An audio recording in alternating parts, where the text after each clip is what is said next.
The chair she never moved. A Christmas story. Every Christmas there was one chair she never moved.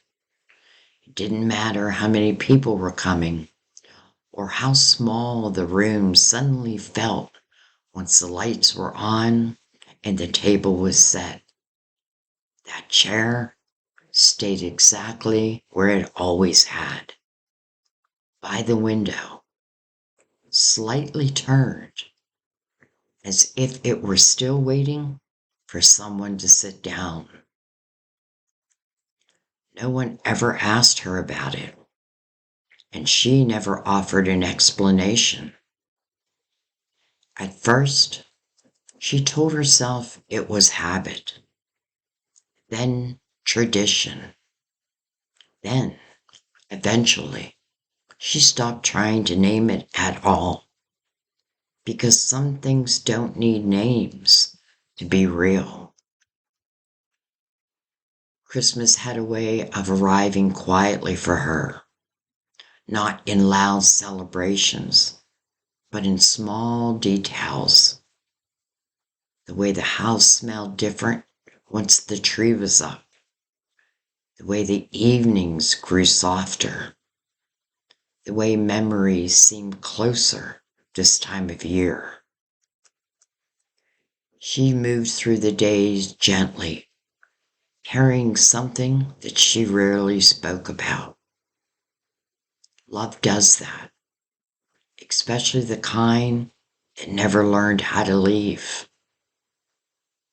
The chair had been there for years now, long enough that its presence felt normal, long enough that its meaning had deepened instead of faded. Sometimes she would catch herself glancing at it or passing through the room, not with sadness exactly, but with recognition, as if part of her still knew something the rest of the world had forgotten. On Christmas Eve, the house was especially quiet. The lights on the tree blinked slowly, like they were breathing. Outside, the night pressed softly against the windows.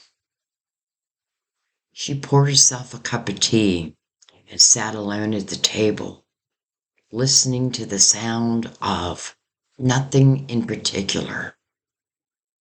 And that's when she felt it.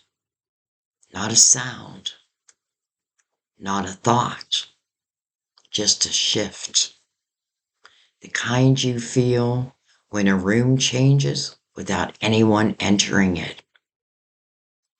Her eyes moved almost on their own towards the chair by the window.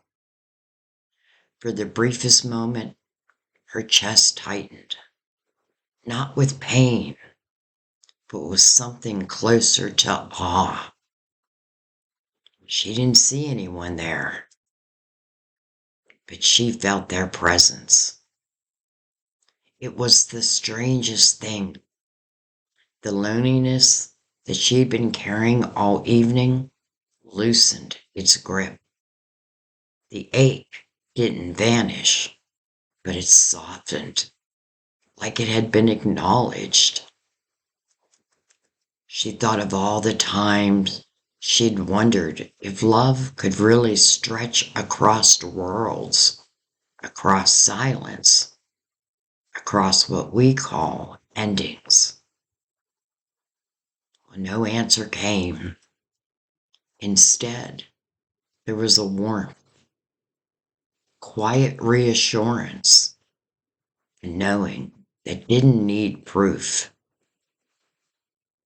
She whispered a simple hello into the room, and nothing answered her out loud, but something inside of her settled.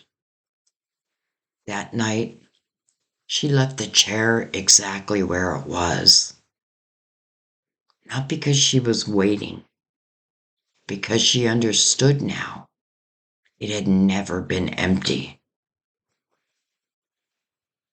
Christmas morning arrived gently. Lights filtered through the window, landing on the chair, just as it always had. She paused there for a moment before beginning her day, placing her hand on the chair's back. "Thank you," she said softly, "not to the past, not to memory, but to love itself. Because love doesn't disappear when someone crosses over. It changes shape. It learns how to stay. And every Christmas after that, she kept that chair. Not for who was gone, but for the love that had never left." Thank you.